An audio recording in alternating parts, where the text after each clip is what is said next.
So let us study fundamental concepts in organic chemistry reaction mechanisms. Inorganic reactions involve cleavage of covalent bonds of reactants and formation of new ones to give the products.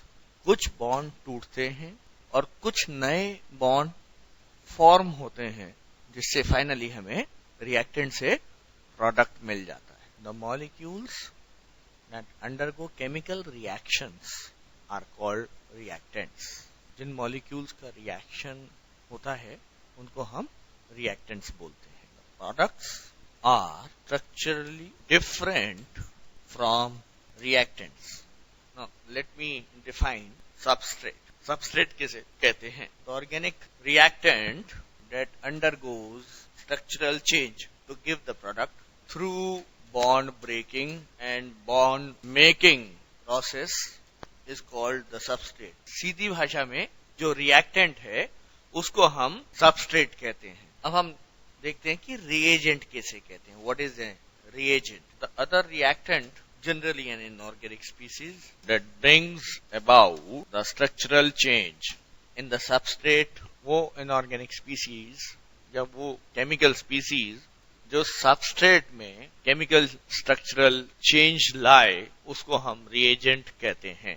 इसको एक example से समझेंगे. Example करके देखते हैं, लिख के देखते हैं. Now here in this equation this is a substrate, this is reagent. ये रिएजेंट है और यहाँ कैसे हो रहा है? Na के साथ Cl चला जाएगा and we will get ethanol plus NaCl. यहाँ पर CH3 CH2 Cl is substrate, NaOH is reagent and CH3 CH2OH this is product. Organic पढ़ते समय ये जरूर ध्यान रखना है कि हमें इक्वेशन बैलेंस करने की जरूरत नहीं होती जनरली और हम मेन प्रोडक्ट पे ही फोकस करते हैं.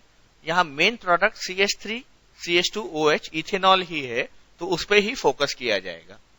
In few cases few reactions reactant, substrate और रिएजेंट दोनों ही सबस्ट्रेट और रिएजेंट मतलब जिससे रिएक्शन होगा और जो रिएक्शन करेगा दोनों ऑर्गेनिक हो सकते हैं. दोनों ही ऑर्गेनिक मॉलिक्यूल्स हो सकते हैं. उसको भी जैसे यहां ये ऑर्गेनिक है और NaOH इनऑर्गेनिक है.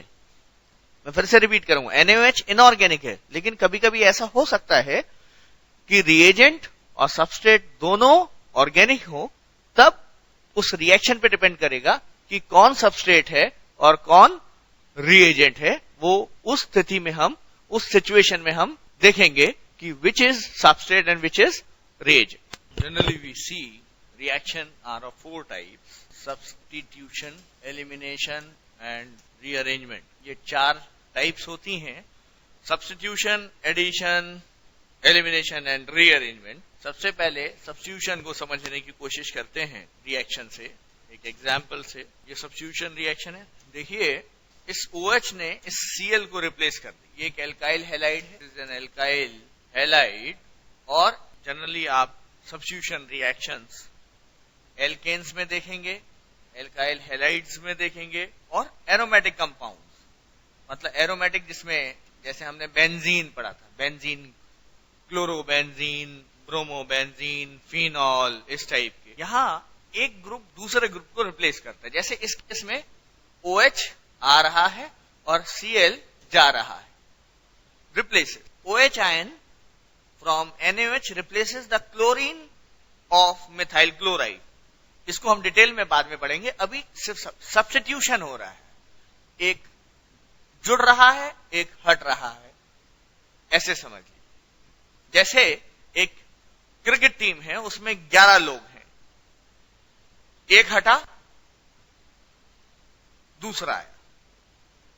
मतलब किसी को हटा के आप किसी दूसरे को ला सकते हैं. ये कहलाता है substitution reaction. Now we will study about addition reaction. मैं रिएक्शन को RXN लिख देता हूं शॉर्ट में. इसको भी एग्जाम्पल से पढ़ने की कोशिश करेंगे, समझने की कोशिश करेंगे. ये भी आप पहले पढ़ चुके होंगे इस टाइप का रिएक्शन. ये ब्रोमीन है, इसको ऐसे भी लिख सकते हैं, ऐसे भी लिख सकते हैं. यहाँ CCl4 है, सॉल्वेंट ले लिया. ये एडिशन रिएक्शन का एग्जाम्पल समझने की कोशिश कर रहे हैं हम लोग।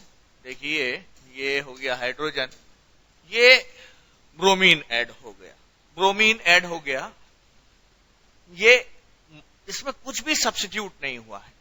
यहां ये मॉलिक्यूल पूरा का पूरा इस मॉलिक्यूल में जुड़ गया, तो इसको कहेंगे एडिशन रिएक्शन।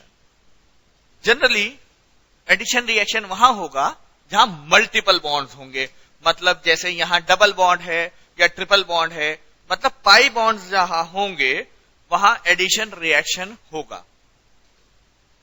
एडिशन रिएक्शन में रिएजेंट सबस्ट्रेट से जुड़ जाएगा। मैं फिर से रिपीट करूंगा, एडिशन रिएक्शन में रिएजेंट जो यहां ब्रोमीन है वो सबस्ट्रेट जो यहां इथीन है उससे जुड़ जाएगा, और ये वाला मॉलिक्यूल आपस में दो मॉलिक्यूल जुड़ के एक मॉलिक्यूल बन जाएंगे, दोनों एक में ही दिखाई देंगे। Next we will study elimination reaction. ये जस्ट उल्टा होता है एडिशन रिएक्शन के। जैसे इसको समझने के लिए एक और एग्जांपल लेते हैं। अल्कोहल की प्रेजेंस में KOH एलिमिनेशन करता है, यहां से वी लूज HBr रिमूव होता है और हमारे को जो मिलता है, देखिए जस्ट उल्टा है। इसमें डबल और ट्रिपल बॉन्ड प्रिपेयर होते हैं, डबल और ट्रिपल बॉन्ड बनते हैं। यहां एक मॉलिक्यूल जुड़ा है ऊपर वाले केस में यहां, और यहां एक मॉलिक्यूल जो है HBr वो रिमूव हुआ है। कुछ इस तरीके से समझ लीजिए, ये H और ये Br दोनों रिमूव हो गए और हमें यहां एक डबल बॉन्ड मिल गया। ये स्पेसिफिक टाइप, देखिए एल्काइल हैलाइड ये एग्जांपल लिया है, इसमें हेलोजन है। इस रिएक्शन को वैसे हम डीहाइड्रोहेलोजिनेशन भी कहते हैं, डीहाइड्रोहेलोजिनेशन। डीहाइड्रोहेलोजिनेशन का मतलब समझेंगे, जहां हाइड्रोजन और हेलोजन, हेलोजन मतलब यहां ब्रोमीन, हाइड्रोजन और हेलोजन दोनों का removal, this is known as dehydrohalogenation, जिसकी डिटेल हम आगे चल के पढ़ेंगे। और यहां हमारे को प्रोडक्ट में मिल गया एल्कीन, तो एक HBr रिमूव हो गया, removal of hydrogen halide in this reaction which is known as elimination reaction. This is also a type of reaction. आगे हम एक और टाइप पढ़ते हैं जिसको हम बोलते हैं rearrangement. A molecule undergoes organization of its constituent parts. तो एग्जाम्पल लेके समझते हैं, ये rearrangement समझने की कोशिश करते हैं। यहाँ क्या हुआ है, एल्कीन का एक स्ट्रॉन्ग एसिड के साथ रिएक्शन कराते हैं तो एक आइसोमेरिक एल्कीन बन रही है। This is an isomeric alkene. इसमें अगर हम ध्यान से देखें, डबल बॉन्ड की पोजीशन भी चेंज हो रही है, हाइड्रोजन एटम की पोजीशन चेंज हो रही है, बल्कि एक मिथाइल ग्रुप भी चेंज हो रहा है। देखें तो डबल बॉन्ड कुछ ऐसा हो रहा है, CH3 यहां जुड़ रहा है और ये H यहां जुड़ रहा है, तो इस तरीके से ये बन रहा है। ध्यान से देखिए, डबल बॉन्ड की पोजीशन चेंज हो रही है, हाइड्रोजन एटम की पोजीशन चेंज हो रही है, और मिथाइल ग्रुप भी शिफ्ट हो रहा है एक कार्बन से किसी दूसरे कार्बन। तो ये रीअरेंजमेंट कहलाता है। इसको आगे डिटेल में समझने की कोशिश करेंगे। अब हम देखते हैं ये मैकेनिज्म क्या होता है ऑर्गेनिक केमिस्ट्री में। What is mechanism of a reaction, how the products reaction are form, explanation of a mechanism for the reaction, a description of the events that take place on a molecular level as reactants. This explanation will take form of a mechanism for the reaction, a description of the events that take place on a molecular level as reactant become products. कैसे bond टूटते हैं, कैसे bond बनते हैं, कैसे reactants product में convert होते हैं। अगर जैसा कि रिएक्शन एक स्टेप की जगह मल्टी स्टेप्स में है, एक स्टेप से ज्यादा है, तो बीच में क्या बनता है, वो जो बीच में बनता है, वो केमिकल स्पीसीज जो बीच में बनती हैं, उनको हम बोलते हैं इंटरमीडिएट्स। उनको स्टडी करेंगे। तो हर स्टेप बाय स्टेप ये देखने की कोशिश की जाती है जहां कि क्या इंटरमीडिएट बना है, किस तरीके से रिएक्शन हुआ है, उसको हम बोलते हैं मैकेनिज्म। रिएक्शन मैकेनिज्म जो होता है उसमें स्टडी किया जाता है इंटरमीडिएट्स को, स्पेक्ट्रोस्कोपी की हेल्प ली जाती है, कुछ सॉलिड एविडेंसेस, केमिकल इंट्यूशंस, उनसे प्रपोज करते हैं मैकेनिज्म। बाद में एक्सपेरिमेंट्स और मैकेनिज्म्स दोनों को एक सेम रिजल्ट देने चाहिए। अगर रिजल्ट सेम नहीं आते एक्सपेरिमेंट के थ्रू, इसका मैकेनिज्म में कुछ डिफरेंस है, उसको स्टडी किया जाता है, एक्सपेरिमेंटली ऑब्जर्व किया जाता है। फाइनल एनालिसिस मैकेनिज्म की तभी प्रूव होती है कि मैकेनिज्म ठीक है या गलत, through experiments only. Since the reaction takes place in more than one step, the chemical species which we get during various steps is called intermediates. Final product मिलने से पहले हर स्टेप पर जो स्पीसीज मिल रही है उसको हम बोलते हैं इंटरमीडिएट्स। ये बहुत इंपॉर्टेंट होते हैं इंटरमीडिएट्स, और हम मैकेनिज्म्स पढ़ते हुए ये भी समझेंगे इंटरमीडिएट्स के बारे में भी हमें सीखना पड़ेगा। Now what is the importance of these mechanisms? Actually, there are millions of organic compounds now, and there are millions of reactions, लाखों reactions.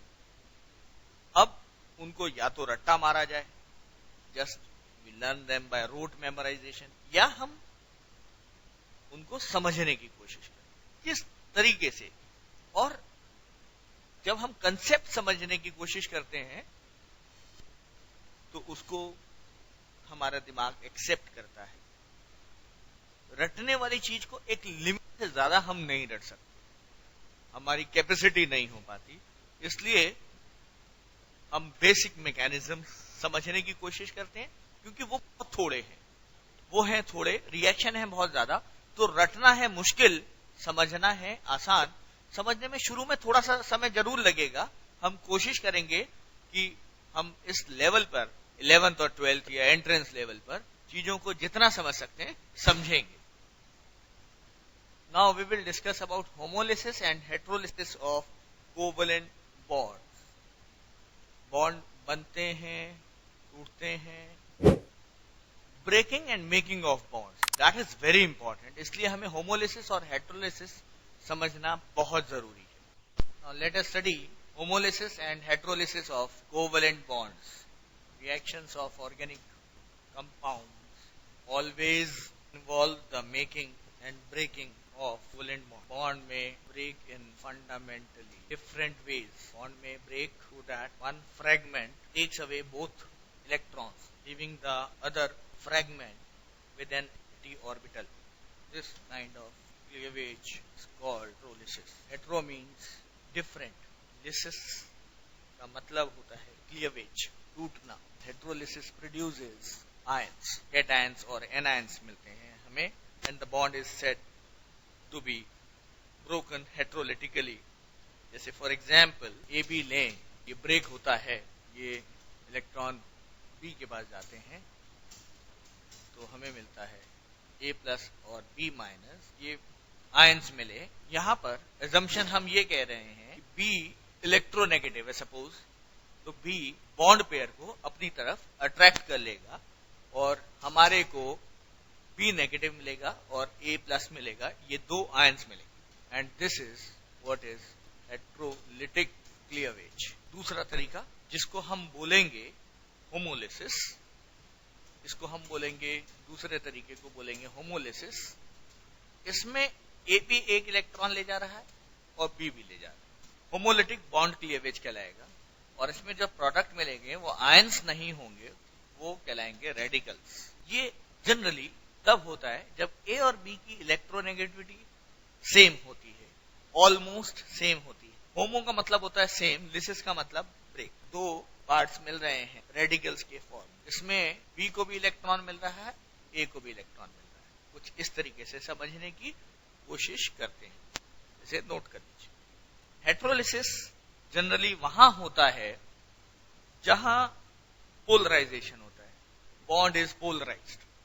हेटेरोलिसिस वहां होता है जहां बॉन्ड इज पोलराइज्ड, और ये तभी होता है जब दोनों एटम्स की इलेक्ट्रोनेगेटिविटी में ज्यादा डिफरेंस होता है। Electronegativity is different, electronegativities are different for both the atoms. Electronegativity जब डिफरेंट होती हैं, जैसे इस केस में होंगी, तभी हमारे को पोलराइजेशन होता है। जितना ज्यादा इलेक्ट्रोनेगेटिविटी का डिफरेंस होता है उतना ही ज्यादा पोलराइजेशन होता है। जैसे फॉर एग्जांपल इस केस में B is more electronegative than A। Let me repeat, B is more electronegative than A। नमस्ते, धन्यवाद, थैंक यू।